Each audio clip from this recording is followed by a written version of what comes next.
देखिए, मुझे नहीं पता उन्होंने किस सोच के साथ ये पोस्ट किया है, पर ये वो लोग हैं जिन्होंने मेरे नेता, मेरे पिता आदरणीय रामविलास पासवान जी के साथ इतिहास के उस काले अध्याय का ध्वंस झेला है। ऐसे में ज़रूरी है कि मौजूदा पीढ़ी और आने वाली पीढ़ी भी उस अध्याय को जाने। नमस्कार, आप देख रहे हैं लाइव सिटीज। मैं हूं आपके साथ रोहित। आपको बता दें कि देखिए, पिछले दिनों राजद सुप्रीमो लालू प्रसाद यादव ने एक ट्वीट किया। अब देखिए, लालू यादव के ट्वीट को लेकर जो बिहार में सियासत है वो काफ़ी ज़्यादा तेज हो गई है। और ऐसे में अब देखिए, लालू यादव के ट्वीट पर खूब भड़क गए केंद्रीय मंत्री चिराग पासवान। खूब बोल रहे हैं लालू यादव को लेकर, और क्या कुछ कह रहे हैं। सबसे पहले आप चिराग पासवान का पूरा बयान सुनिए। देखिए, इस तरीके के दावे अक्सर पक्ष विपक्ष दोनों तरफ से किए जाते हैं। अंतोगत्वा फैसला चुनाव में सिर्फ और सिर्फ जनता लेती है। इस बार भी विपक्ष ने कई दावे किए थे लोकसभा के चुनाव में कि खाता नहीं खुलेगा एनडीए का, जीरो पर आउट हो जाएंगे, तमाम तरीके की बातें कही गई थी। हकीकत में परिणाम क्या हुआ? हम लोग अधिकांश जीते सीटें, हम लोग बिहार में जीतने का हम लोगों ने काम किया। मेरी पार्टी की अगर आप बात करेंगे तो 5 की 5 सीटें हम लोगों ने जीती, जहां पर विपक्ष के द्वारा ये भी दावा किया जा रहा था कि हम हाजीपुर भी हम हार हैं।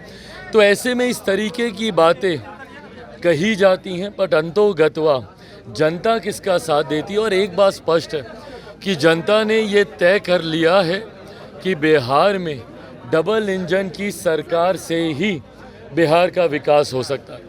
एक लंबा समय बिहार में ऐसा रहा है जहाँ पे विरोधाभास की सरकारें रही हैं, केंद्र में कोई और राज्य में कोई और। ऐसे में एक लंबे समय के बाद जब बिहार को डबल इंजन की सरकार मिली है, इस सरकार पर बिहार की जनता का विश्वास है। जहाँ केंद्र के चुनाव में, लोकसभा के चुनाव में हम लोगों के पक्ष में बिहार की जनता ने मतदान करने का काम किया। जो कुछ सीटें भी हम लोग हारे हैं उसमें भी सबको कारण पता है।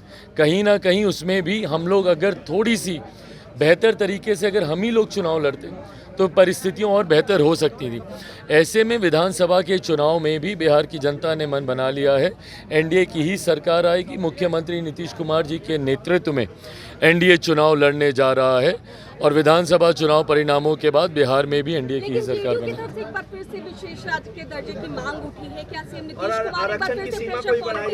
प्रेशर पॉलिटिक्स नहीं है भाई, ये मांग तो हम लोग की रही है। कौन सा ऐसा दल है जो कि बिहार से आता है और वो विशेष राज्य के दर्जे की मांग नहीं करता हो या उस पर अपनी सहमति नहीं देता हो? हम खुद इसके पक्षधर हैं। पर अगर हम ये बोलें कि भैया बिहार को विशेष राज्य का दर्जा देना चाहिए तो हम प्रेशर पॉलिटिक्स कर रहे हैं? नहीं, कतई नहीं। हम लोग जिस सरकार के गठबंधन में हैं, एनडीए का हम लोग हिस्सा हैं। एनडीए का सबसे बड़ा घटक दल भारतीय जनता पार्टी है, जिनके नेता हमारे देश के प्रधानमंत्री हैं, जिसपे हम सबको विश्वास है। ये मांग अगर हम उनसे नहीं करेंगे तो किन से करेंगे? हम लोग राजनीतिक दल होने के नाते ये भी मानते हैं कि ये नीति आयोग के अधीन ये विषय आता है। नीति आयोग के प्रावधानों के अनुसार इससे पहले जब प्लानिंग कमीशन होता था उसमें फिर भी कई ऐसे रिलैक्सेशंस थे जिसमें कई राज्यों को विशेष राज्य का दर्जा मिलता था। नए प्रावधानों के अनुसार ज़रूर इसमें कुछ टेक्निकल इश्यूज़ इसमें हैं, पर उसका भी मिलकर हम लोग समाधान ढूंढेंगे।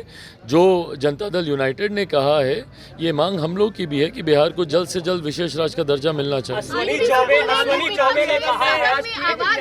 चौबे ने कहा है कि बीजेपी के नेतृत्व में अगला विधानसभा चुनाव लड़ा जाना चाहिए, जबकि सम्राट चौधरी ने कहा कि नीतीश कुमार के ही अगुवाई में लड़ा जाएगा। अश्वनी चौबे के इस बयान को आप कैसे लेते हैं? देखिए, अब हर एक व्यक्ति विशेष के बयान पे टिप्पणी करते रहे।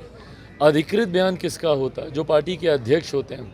अधिकृत बयान एक अधिकृत व्यक्ति के माध्यम से आता है।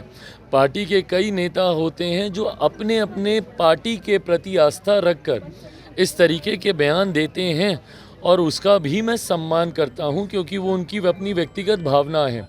पर अंतोगत्वा जब आप एक गठबंधन का हिस्सा होते हैं, गठबंधन में दल के जिस नेता को या जिस अध्यक्ष को अधिकृत ये अधिकार दिया जाता है, उनका क्या फैसला है या उनका क्या बयान है वो ज़्यादा मायने रखता है। लालू यादव ने ट्वीट किया है और कहा है कि आपातकाल के समय जब इमरजेंसी लगाई गई थी उस समय हमें भी जेल में भेजा गया था, लेकिन जो तत्कालीन प्रधानमंत्री उन्होंने गाली नहीं दिया था। आप जब सदन शुरू हुआ था तो इमरजेंसी को लेकर भी सवाल उठे थे, विपक्ष ने उस पर मौन भी नहीं रखा था। क्या मानते हैं कि क्या लालू यादव का ये पोस्ट किस तरीके से देख रहे हैं? देखिए, मुझे नहीं पता उन्होंने किस सोच के साथ ये पोस्ट किया है, पर ये वो लोग हैं जिन्होंने मेरे नेता, मेरे पिता आदरणीय रामविलास पासवान जी के साथ इतिहास के उस काले अध्याय का ध्वंस झेला है। ये वो लोग हैं जिन्होंने खुद इमरजेंसी के दौरान यातनाएं, प्रताड़नाएं झेली हैं। ये एक ऐसा दौर था जहां भारत को बंदी बनाने का प्रयास किया जा रहा था, देश के ऊपर डिक्टेटरशिप थोपने का प्रयास किया जा रहा था, जिसका कतई कोई समर्थन नहीं कर सकता। आज जब इस काले अध्याय को लगभग 50 साल पूरे होने को आ रहे हैं, ऐसे में ज़रूरी है कि मौजूदा पीढ़ी और आने वाली पीढ़ी भी उस अध्याय को जाने और उससे सीख लेकर आगे बढ़ने का काम करे।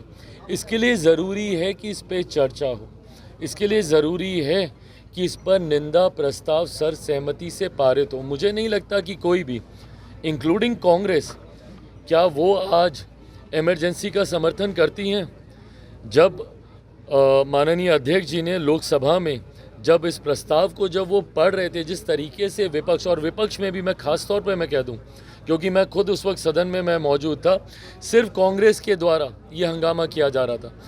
तथाकथित इंडिया अलायंस के घटक दल तक इस पे खामोश थे। समाजवादी पार्टी, उनके नेता, मैं नाम लेकर बोल रहा हूँ, अखिलेश यादव जी वहीं सामने बैठे हुए थे, हम लोग के सामने ही बैठे हुए थे, वो खामोश थे, वो नहीं उठे। क्यों? क्योंकि उनके पिता ने भी उन यातनाओं को झेला है।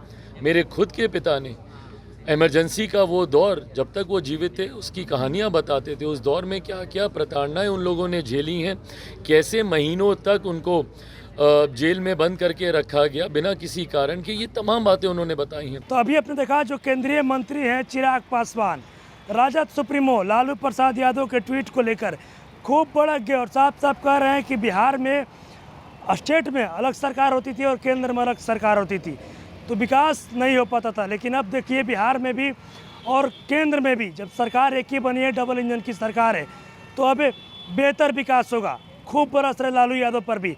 और क्या कुछ कहना था चिराग पासवान का, आपने तमाम चीज़ें इस वीडियो में देखी है। बस इसी तरह की तमाम खबरों के साथ आप मेरे साथ जुड़े रहें।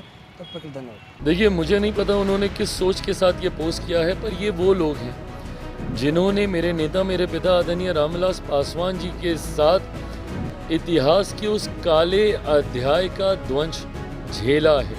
ऐसे में ज़रूरी है कि मौजूदा पीढ़ी और आने वाली पीढ़ी भी उस अध्याय को जाने